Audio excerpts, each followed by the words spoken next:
Good morning all of you. आज हम project management and financing के अंदर हमारा लेक्चर नंबर 17 स्टार्ट कर रहे हैं, यूनिट 3 का। लेक्चर नंबर 17 हमारा नेटवर्किंग टेक्निक से रिलेटेड है। आज के टॉपिक के अंदर हम नेटवर्किंग प्लानिंग टेक्निक पढ़ेंगे कि कौन कौन सी नेटवर्क प्लानिंग टेक्निक होती हैं। तो अगर हम नेटवर्क प्लानिंग टेक्निक की बात करें तो उसमें दो तरीके की टेक्निक्स होती है। पहली तो होती है activity oriented system and second one is event oriented system. तो अगर हम एक्टिविटी ओरिएंटेड सिस्टम की बात करें तो यहाँ पे हमें सीपीएम और पट को समझना होगा। तो अगर हम देखें तो जो सीपीएम है उसका जो ओरिजिन हुआ था वो do point D numerous company ने किया था 1958 के अंदर। और जो सीपीएम है वो एक तरीके का नेटवर्क एनालिसिस मेथड है जो कि पर्ट से बिल्कुल अलग है, क्योंकि पर्ट एक तरीके की अप्रोच है जो कि नेटवर्क एनालिसिस के लिए यूज़ की जाती है। अगर हम देखें कि ये जो सिस्टम है यहाँ पे हम अपनी एक्टिविटीज़ को डिस्प्ले करते हैं, उनको कनेक्ट करते हैं और जो इवेंट है उनको एक नोड के थ्रू कनेक्ट किया जाता है। तो हम कहते हैं कि जो ग्राफिकल डिस्प्ले किया जा रहा है जहाँ पे हम अपनी प्रेसिडेंस रिलेशंस को बता रहे हैं और साथ साथ हम अपनी सीक्वेंस ऑफ एक्टिविटीज़ को बताते हैं। तो जो हम एस्टिमेट करते हैं अपने प्रोजेक्ट के ड्यूरेशन को वो भी सीपीएम के अंदर किया जाता है। साथ साथ हम आइडेंटिफाई करते हैं उन क्रिटिकल एक्टिविटीज़ की जो कि डिले नहीं हो रही है। तो अगर कोई एक्टिविटीज़ विदाउट डिले है प्रोजेक्ट में तो उसके एस्टिमेट के लिए हमें अमाउंट ऑफ सिलेक्ट को एसोसिएट करना होता है हमारी नॉन क्रिटिकल एक्टिविटीज़ के साथ। तो ये जो टेक्निक है ये सूटेबल है हमारे इंडस्ट्री प्रोजेक्ट्स के लिए जहाँ पे हमें एग्जीक्यूट करना होता है, साथ साथ हमें शट डाउन प्रोजेक्ट करने होते हैं किसी भी एक पर्टिकुलर इंडस्ट्री के लिए। तो ये इसलिए है क्योंकि अगर हम देखें तो ये जो टेक्निक है ये हमारे लिए मोर रिलायबल है, क्योंकि यहाँ पे हम डिटर्मिनिस्टिक टाइम ड्यूरेशन देखते हैं हम हर एक एक्टिविटी का, जो कि बेस्ड होता है हमारे प्रीवियस एक्सपीरियंस से, उन स्किल से जो कि हमारे प्रोजेक्ट के प्लानर सेट करते हैं। इसके बाद अगर हम देखें तो जो नेक्स्ट टेक्निक है that is event oriented system. अगर हम इवेंट ओरिएंटेड सिस्टम की बात करें तो इसको डेवलप किया गया था यूएस डिपार्टमेंट ऑफ नेवी ने, जो कि पॉलिस मिसली प्रोग्राम में किया गया था जो कि 1958 में हुआ था। और अगर हम देखें तो ये जो टेक्निक है ये एक तरीके की फॉर्म है किसी नेटवर्क एनालिसिस टेक्निक की। और पर्ट की अगर हम बात करें जिसको हम कहते हैं प्रोग्राम इवैल्यूएशन रिव्यू टेक्निक, तो ये जो टेक्निक है ये ट्रीट करती है उस एक्टिविटी के कंप्लीशन में। और अगर हम टाइम्स की बात करें तो जो टाइम है हमारे यहाँ पे प्रोजेक्ट के जो वो एक तरीके के रैंडम वेरिएबल्स हैं। तो जो कंप्लीशन टाइम है उसका जो एस्टिमेट किया जाता है वो हम इसलिए एस्टिमेट करते हैं जिसमें हम यूज़ करते हैं अपने 3 टाइम एस्टिमेट अप्रोच को। और ये जो अप्रोच है जिसको हम बोल रहे हैं 3 टाइम एस्टिमेट, इसका जो रिक्वायर है वो हर एक एक्टिविटी में किया जाता है। और इसको डेवलप करते हैं हम जब हमें अपने पॉलरिस मिज़ल प्रोजेक्ट को मैनेज या डेवलप करना होता है। तो अगर हम देखें तो जो भी टास्क हम पुश कर रहे हैं अपनी boundaries of science and engineering के अंदर, तो उसके लिए हमें टास्क के ड्यूरेशन और उसकी प्रोबेबिलिस्टिक का को कैलकुलेट करना होता है। इसके बाद आप देखेंगे कि क्या क्या स्टेप्स हैं जब हम किसी नेटवर्क को ड्रॉ करते हैं, मीन्स पट एंड सीपीएम देखते हैं। तो जो पहला स्टेप है वहाँ पे हम अपने प्रोजेक्ट को डिफ़ाइन करते हैं।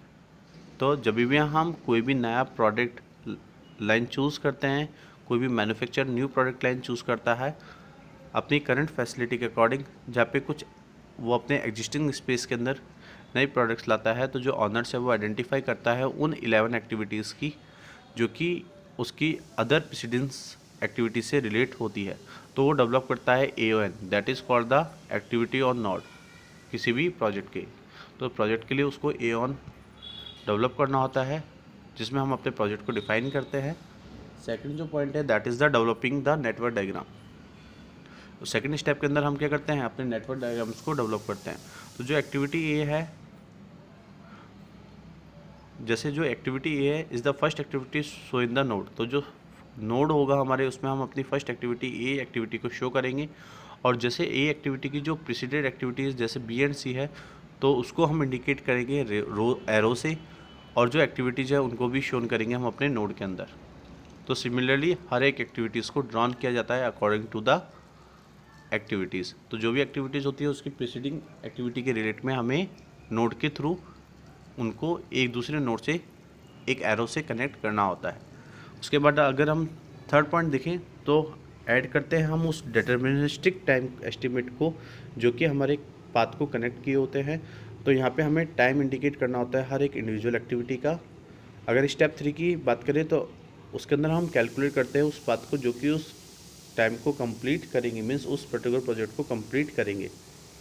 तो अगर मान के चलें कि जो लॉन्गेस्ट पाथ है वो है हमारा ABDEGIJK, और जो लिमिट है हमारे प्रोजेक्ट ड्यूरेशन की, जो कि प्रोजेक्ट अपने लेस टाइम पे उस लॉन्गेस्ट पाथ में ख़त्म नहीं हो रहा है, तो जो लॉन्गेस्ट पाथ है दैट इज़ ABDEGIJK। और अगर हम देखें तो जो ये हमारा जो लॉन्गेस्ट पाथ है, ये हमारे प्रोजेक्ट का वो क्रिटिकल पाथ है जहाँ पे हम अर्लीस्ट स्टार्ट और अर्लीस्ट फिनिश टाइम हर एक एक्टिविटी का अपने नेटवर्क डायग्राम में शो करते हैं। अब आपको ये चीज़ याद रखनी होगी कि हमारा जो अर्लीस्ट स्टार्ट और जो अर्लीस्ट फिनिश टाइम है वो हर एक एक्टिविटी का नेटवर्क में क्या बताता है।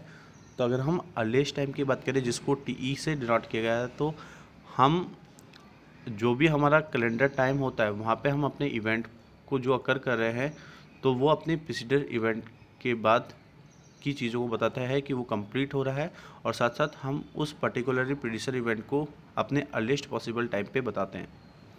लेटेस्ट टाइम की अगर हम बात करें तो जो लेटेस्ट टाइम है किसी भी इवेंट का वो तब अकर होता है जब हम विदाउट डिले क्या करते हैं, अपने सब्सिक्वेंट इवेंट को, अपने प्रोजेक्ट को कंप्लीट करते हैं। उसके बाद नेक्स्ट है कि जब हमें डिफरेंस निकालना हो अपने लेटेस्ट टाइम और अर्लीस्ट टाइम में उस इवेंट के, तो उसको हम सिलेक्ट टाइम कहते हैं, जो कि हमारे इवेंट पाथ मीन्स ABDIJK जो कि हमारा लॉन्गेस्ट पाथ है, तो उस प्रोजेक्ट के नेटवर्क डायग्राम में वो हमारा क्रिटिकल पाथ होता है। तो जो अर्लीस्ट स्टार्ट है उसमें जो हमारा अर्लीस्ट फिनिश है हर एक एक्टिविटी का वो उस नेटवर्क में कैलकुलेट किया जाना चाहिए। उसके बाद देखें तो जो अर्लीस्ट टाइम है जिसको हम TE कह रहे हैं, तो जो TE है वो हमारा वो कैलेंडर टाइम है उस इवेंट का जो कि अकर हो रहा है जब हम अपने सारे प्रीसीडर्स इवेंट को कंप्लीट कर रहे हैं अपने अर्लीस्ट पॉसिबल टाइम के अंदर। और लेटेस्ट टाइम TL का मतलब क्या है कि वो हमारा लेटेस्ट टाइम उस इवेंट का जो कि अकर हो रहा है जब हम किसी अपने सब्सिक्वेंट इवेंट को या अपने प्रोजेक्ट को कंप्लीट करने में कोई भी डिले नहीं कर रहे हैं। और जो हमारा सिलेक्ट टाइम है वो हमारे लेटेस्ट टाइम और अर्लीस्ट टाइम का डिफरेंस है। तो जब हम अपने लेटेस्ट टाइम में से अर्लीस्ट टाइम को हटाते हैं हर एक इवेंट का, तो हमें उस पर्टिकुलरली इवेंट का सिलेक्ट टाइम पता चलता है। तो हमारा जो लेक्चर है वो यहाँ पे कंप्लीट हो चुका है। तो आज के लेक्चर के अंदर हमने जो नेटवर्क प्लानिंग टेक्निक्स हैं उनको समझा था कि नेटवर्क प्लानिंग टेक्निक्स कौन कौन सी है। तो सबसे पहला जो हमारी टेक्निक थी वो थी एक्टिविटी ओरिएंटेड सिस्टम, और दूसरी जो हमारी एक्टिविटी थी वो थी हमारे इवेंट ओरिएंटेड सिस्टम। उसके बाद हम जब किसी नेटवर्क डायग्राम को बनाते हैं मीन्स पार्टनरशिप में हम अपने पर्टिकुलर प्रोजेक्ट का दिखते हैं, तो हमें क्या करना होता है, कुछ स्टेप्स फॉलो करना होते हैं। तो पहले स्टेप के अंदर हम अपने प्रोजेक्ट को डिफाइन करते हैं, सेकंड स्टेप के अंदर हम अपने नेटवर्क डायग्राम को डेवलप करते हैं, थर्ड स्टेप के अंदर हम अपने इंडिविजुअल एक्टिविटी के टाइम को इंडिकेट करते हैं जहाँ पे हम अपने डिटरमिनिस्टिक टाइम को एस्टिमेट करते हैं अपने कनेक्टेड पाथ्स में, और जो हमारा नेक्स्ट जो होता है वहाँ पे हम अपने कैलकुलेट करते हैं कि हमारा जो पर्टिकुलर प्रोजेक्ट है उसका सबसे लॉन्गेस्ट पाथ कौन सा होगा जो कि हमारा क्रिटिकल पाथ होता है। और उसके कैलकुलेशन के लिए हमें अर्लीस्ट टाइम, लेटेस्ट टाइम निकालना होता है, और लास्ट में हमें हर एक पर्टिकुलरली